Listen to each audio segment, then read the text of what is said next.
নমস্কার, আমি মধুমিতা। শুরু করি আমি মডেলিং থেকে। আমার লাইফ ২০০৮-৯ ওরকম সময় থেকে তো আমার বাড়ির সামনে একজন আঙ্কেল ছিলেন, তিনি ফটোগ্রাফার, প্লাস উনি ব্যাংকে কোথাও একটা কাজ করতেন। তো আমি স্কুলে যাওয়া আসা করতাম, তো উনি আমাকে দেখতেন মাঝে মাঝে। তো একদিন উনি আমার মাকে, মানে আমার বাড়িতে উনি নক করলেন, এসে আমার মাকেই বললেন যে এরকম একটা শ্যুট আছে। সো প্রিয়াঙ্কা পালের সঙ্গে আমার মনে আছে এখনো, তো আরেকটা মেয়ে লাগবে ফর একটা চুড়িদারের শ্যুট। তো মডেলিং শুরু করলাম। মডেলিং করতে করতে হঠাৎ করে আমি একটা সিরিয়ালের অফার পাই। ইনিশিয়ালি আমি ভাবছিলাম যে সিরিয়াল করব, তাহলে পড়াশোনার কী হবে, এটা সেটা।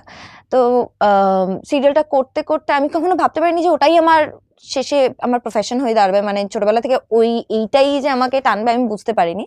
ইন্টারেস্ট ছিল সবসময়, ফিল্ম দেখতাম, আর ফিল্মের মধ্যে খুদ বার করাটা আমার ছোটবেলা থেকে অভ্যেস ছিল। হ্যাঁ, এটা কি হচ্ছে, ওটা কি হচ্ছে, এরকম। তো সিরিয়াল কখনো করবো আমি ভাবতে পারিনি। তো যাই হোক, সবিনয় নিবেদন সেটা মোটামুটি একটু অ্যাপ্রিসিয়েশন পেয়েছে। তো তারপরে আমি কেয়ার করি না বলে আমি একটা সিরিয়াল করি, সেখানে জুনি আমার ক্যারেক্টারের নাম। আমাকে লোকে খুব পছন্দ করলো। তারপর বোঝে না সে বোঝে না, আমরা সবাই জানি বোঝে না সে বোঝে না।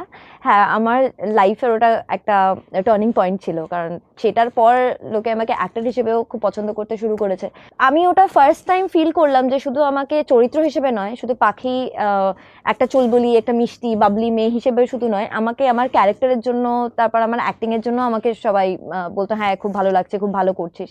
তখন আমার মাথায় স্ট্রাইক করে যে লোকে যখন আমাকে বলছে আমি অ্যাক্টিংটা করতে পারছি, তাহলে আমি একটু এটা নিয়ে পড়াশোনা করি। তো আমি বিভিন্ন 5 C's of cinematography, film making কি, আরও ভালো ভালো ফিল্ম দেখা, আরও বিভিন্ন ধরনের বই পড়া, আরও অ্যাক্টিং কী করে, কতটা রিয়েলিস্টিক, কতটা ন্যাচারাল, কী করা যায়, ভালো ভালো কন্টেন্টের উপর কাজ করতে হবে।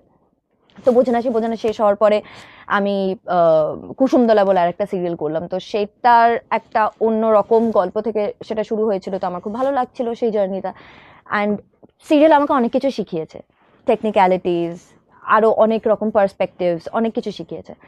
তারপর 1-1.5 বছর আমি ভাবলাম যে সিরিয়াল যখন শেষ হলো, আপনাদের সবার ভালোবাসায় আপনারা সবাই চাইতেন যে আমি সিরিয়াল ছেড়ে আমি ফিল্ম করি।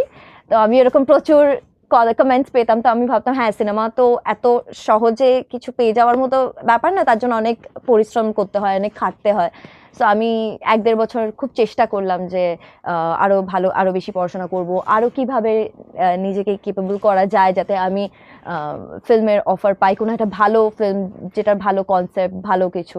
তো আমি 1-1.5 বছর ধরে খুবই মানে একদম আলাদা থেকে, অ্যালুফ থেকে একদম মন লাগিয়ে দিয়েছি, জান প্রাণ লড়িয়ে দিয়েছি যাতে আমি ভালো কোনো একটা কন্টেন্টের ওপর কাজ করতে পারি। তো সেটাই পেয়েছি। হঠাৎ করেই প্রতিমদার কাছ থেকে আমি একটা কল পাই, অ্যান্ড আমি চলে যাই স্ক্রিপ্ট রিডিংয়ের জন্য।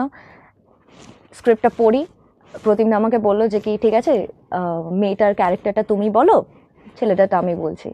তো যখন প্রতিমদার আমি বলাবলি করলাম, আমার মনে হলো প্রতিমদার আমার মানে কাজ বা আমার কথা শুনে ভালো লেগেছে।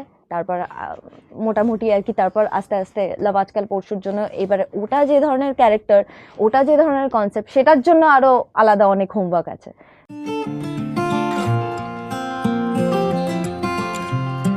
নমস্কার, আমি মধুমিতা।